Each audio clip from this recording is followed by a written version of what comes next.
বাচ্চারা যখন টিফিনে রুটি, লুচি, পরোটা বা চাউমিন, ম্যাগি এই সমস্ত খেয়ে বোর হয়ে যায়, তখন এই রেসিপিটা বিনা ঝামেলায় আর আটা ময়দা ছাড়া খুব সহজে আর চটজলদি 10 মিনিটেই বানিয়ে ফেলতে পারবে।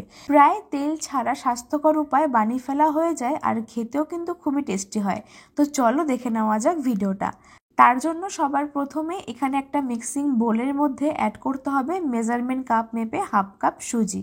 সুজির পরিমাণটা আমি এখানে অল্প করে নিয়েছিলাম, কারণ এটা দিয়ে কিন্তু বেশ অনেকটা পরিমাণ হয়ে যায় পরে ফুলে গিয়ে সুজিটা। তার জন্য প্রথমে অল্প করে সুজিটাকে অ্যাড করব। হাফ কাপ সুজির সাথে এর মধ্যে বাইন্ডিংয়ের জন্য অ্যাড করেছিলাম প্রায় 2 টেবিল চামচ ময়দা। এটা শুধুমাত্র একটা বাইন্ডিংয়ের জন্য, তবে তোমরা চাইলে ময়দা ছাড়াও করতে পারো। সেক্ষেত্রে সুজির পরিমাণটা একটুখানি বাড়িয়ে নিতে হবে। সুজি আর অল্প পরিমাণে ময়দা অ্যাড করে এর মধ্যে অ্যাড করব স্বাদ অনুযায়ী নুন। এবার শুকনো অবস্থায় খুব ভালো করে মিশিয়ে তারপরে এর মধ্যে অল্প অল্প করে হালকা উষ্ণ গরম জল দিয়ে মিশ্রণটাকে মিশিয়ে নিতে হবে। যেহেতু এর মধ্যে সুজি অ্যাড করা হয়েছে, তার জন্য এখানে সামান্য হালকা উষ্ণ গরম জল দিয়ে মিশ্রণটাকে মিশিয়ে নিচ্ছি। এতে করে সুজিটা খুব তাড়াতাড়ি ফুলে গিয়ে সফট হয়ে যাবে। মেজারমেন্ট কাপ মেপে 1 কাপ হালকা উষ্ণ গরম জল এর মধ্যে অল্প অল্প করে অ্যাড করে খুব ভালো করে মিশিয়ে নিতে হবে। তো এখানে খানিকটা পরিমাণে জল দিয়ে সুজি আর ময়দাটা খুব ভালো করে মিশিয়ে নিয়েছিলাম। এবার মিশ্রণটা এরকম অবস্থায় কিছুক্ষণের জন্য রেখে দেব। এতে করে সুজিটা সম্পূর্ণভাবে ফুলে গিয়ে সফট হয়ে যাবে। আর দেখবে পরিমাণেও কিন্তু সুজিটা অনেকটা বেশি বেড়ে গেছে। ততক্ষণে আমরা একটা পুর বানিয়ে নেব। তো তার জন্য গ্যাসের ওপর একটা ফ্রাই প্যান বসিয়ে এর মধ্যে প্রথমে অ্যাড করব প্রায় 1 টেবিল চামচ সর্ষের তেল। আজকের রেসিপিটা যেহেতু প্রথমেই বলেছিলাম একদম অল্প তেলে আর স্বাস্থ্যকর উপায়ে বানিয়ে ফেলা যায়, তার জন্য কিন্তু একদমই অল্প তেল অ্যাড করতে হবে। সর্ষের তেল এখানে একদমই অল্প করে অ্যাড করে খুব ভালো মতন যখন গরম হয়ে যাবে, তখন এর মধ্যে অ্যাড করব সবজির জন্য গাজর, ক্যাপসিকাম আর বিনস।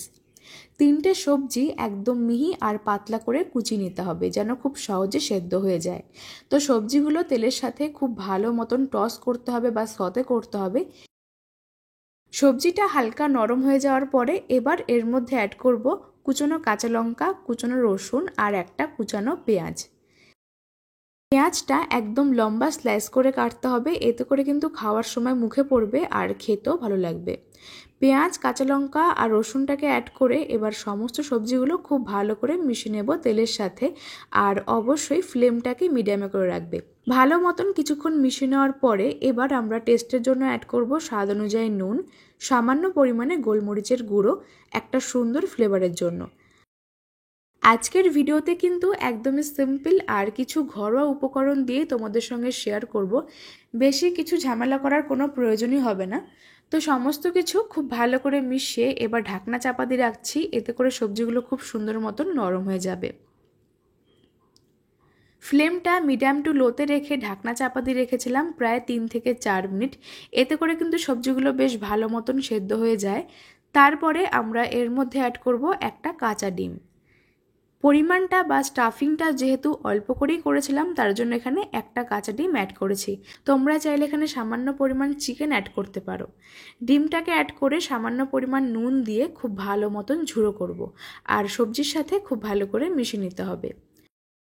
আজকের রেসিপিটা দেখতে দেখতে তোমরা আমাকে কমেন্টে জানিয়ে ফেলো যে আজকের ভিডিওটা তোমরা কে কোন জায়গা থেকে দেখছো, তাহলে আমি তোমাদের প্রত্যেকের কমেন্টে ধন্যবাদ জানাতে পারবো। আর আজকের ভিডিওটা যদি ফেসবুক পেজ থেকে দেখছো, তাহলে মিতাজ ফুড জোন ফেসবুক পেজটিকে ফলো করো।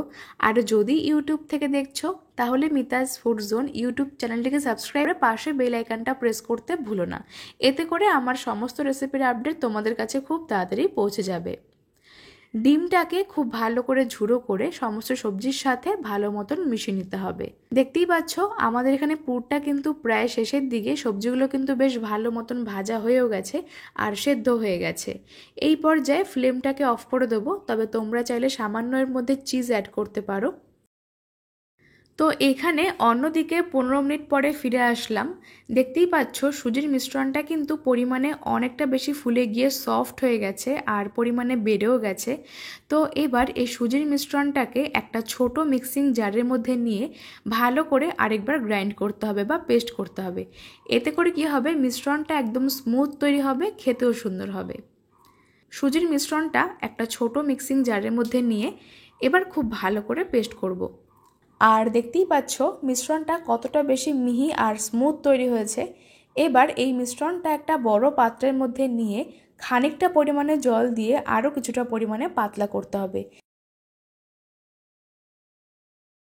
যেহেতু সুজির মিশ্রণটা অনেকটা বেশি ঘন রয়েছে, তার জন্য আরও খানিকটা পরিমাণে জল অ্যাড করে ভালো করে মিশিয়ে পাতলা করব। এর মধ্যে কিন্তু আলাদা করে আর কোনো কিছু অ্যাড করার দরকার নেই, অল্প একটুখানি জল দিয়ে মিশিয়ে পাতলা করলেই হয়ে যাবে। আর দেখতেই পাচ্ছ মিশ্রণটা কিন্তু ঠিক এরকমভাবেই পাতলা করতে হবে, খুব একটা বেশি জলের মতন হবে না, আবার একদম ঘনও হবে না।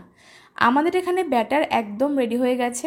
এবার রেসিপিগুলোকে বানিয়ে নেওয়ার জন্য গ্যাসের উপর ওই একই ফ্রাই প্যান বসিয়ে খুব ভালো করে গরম করে এবার এর মধ্যে সামান্য পরিমাণে তেল ব্রাশ করব। এতে করে কি হবে, খুব সহজে এগুলো প্যান থেকে ছেড়ে আসবে আর বানাতেও সুবিধা হবে। তারপরে এর থেকে 2 হাতা ব্যাটার দিয়ে খুব ভালো মতন ফ্রাই প্যানটা ঘুরিয়ে ছড়িয়ে দিতে হবে। আর একটুখানি পাতলা করেই ছড়াতে হবে, এতে করে কিন্তু খেতে খুব টেস্টি হয় আর সফট হয়, খুব একটা বেশি মোটা করার দরকার নেই। 1 থেকে 1.5 হাতা ব্যাটার দিয়ে খুব ভালো করে ছড়িয়ে দিতে হবে আর ফ্লেমটাকে মিডিয়াম টু হাইতে রাখতে হবে। কিছুক্ষণের মধ্যেই বা কয়েক সেকেন্ডের মধ্যে দেখা যাবে এগুলো কিন্তু আপনা আপনি প্যান থেকে ছেড়ে আসছে। তখন মাঝখানে অল্প পরিমাণে পুর দিয়ে খুব ভালো করে এটাকে ফোল্ড করতে হবে। আর পুরের পরিমাণটা তোমরা যে যেরকমভাবে খেতে পছন্দ করো, কম বা বেশি, সেই মতন অ্যাড করবে। মাঝখানে খানিকটা পরিমাণে পুর দিয়ে এবার 4 সাইডটা খুব ভালো মতন বন্ধ করব। মাঝখানে খানিকটা পরিমাণে পুর দিয়ে এবার 4 সাইডটা খুব ভালো করে মুখটাকে বন্ধ করতে হবে। ঠিক যেরকমভাবে আমরা বাড়িতে মোগলাই পরোটা ভাজ করি সেরকমভাবেই কাজটা করলে হয়ে যাবে। 4টে সাইড এরকমভাবে সাবধানে ভাজ করে নেওয়ার পরে আরও সামান্য পরিমাণ তেল ব্রাশ করে দিচ্ছি ওপর দিয়ে। এতে করে উল্টে পাল্টে খুব সহজে ভাজা হয়ে যাবে আর একটুখানি শক্ত হয়ে যাবে ওপরের কোটিংটা, খেতেও সুন্দর হবে। তো এখানে দেখতেই পাচ্ছ বন্ধুরা, একটা নাস্তা কিন্তু খুব সহজে বানিয়ে নেওয়া হয়ে গেল। আর বাকিগুলো একই রকমভাবেই বানাতে হবে। বানানো কিন্তু খুবই সহজ আর খেতেও খুবই মজার হয়। কোনো রকম আটা ময়দা মাখা বা বেলার ঝামেলা ছাড়া একদমই চটজলদি আর স্বাস্থ্যকর উপায় বানিয়ে ফেলতে পারো। একটা নাস্তা খুব সহজে রেডি হয়ে গেল, আরেকটা আমি তোমাদের সঙ্গে বানিয়ে শেয়ার করছি। ওই একই রকমভাবে ফ্রাই প্যানে সামান্য পরিমাণ তেল ব্রাশ করে 2 হাতা ব্যাটার খুব ভালো মতন ছড়িয়ে দিতে হবে। আর কয়েক সেকেন্ডের মধ্যে যখন ওপরের দিকটা একটু শুকিয়ে আসবে, তখন এর মধ্যে খানিকটা পরিমাণে পুর দিয়ে চারো সাইডটা ভালো করে আটকে দিতে হবে। এরকমভাবে 4টে ভাজ করে নেওয়ার পরে আরও সামান্য পরিমাণ তেল ব্রাশ করে উল্টে পাল্টে ভাজতে হবে। এতে করে একটা সুন্দর কালার আসবে, দেখতেও ভালো লাগবে।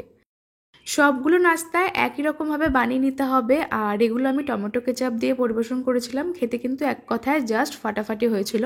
তাই তোমরাও আজকের রেসিপিটা একদম কোথাও স্কিপ না করে স্টেপ বাই স্টেপ ফলো করে আজই বাড়িতে বানিয়ে ফেলো। খেয়ে তোমাদের কেমন লাগলো সেটা আমাকে অবশ্যই কমেন্টে জানাতে পারো। রেসিপিটা ভালো লাগলে লাইক কমেন্ট শেয়ার করো। আর আজকের ভিডিওটা ফেসবুক পেজ থেকে দেখলে পেজটিকে ফলো করো। আর যদি ইউটিউব থেকে দেখছো তাহলে মিতাস ফুড জোন চ্যানেলটিকে সাবস্ক্রাইব করে পাশে বেল আইকনটা প্রেস করো। আজকের মতন এই পর্যন্তই। তোমরা সকলে খুব ভালো থেকো। ধন্যবাদ।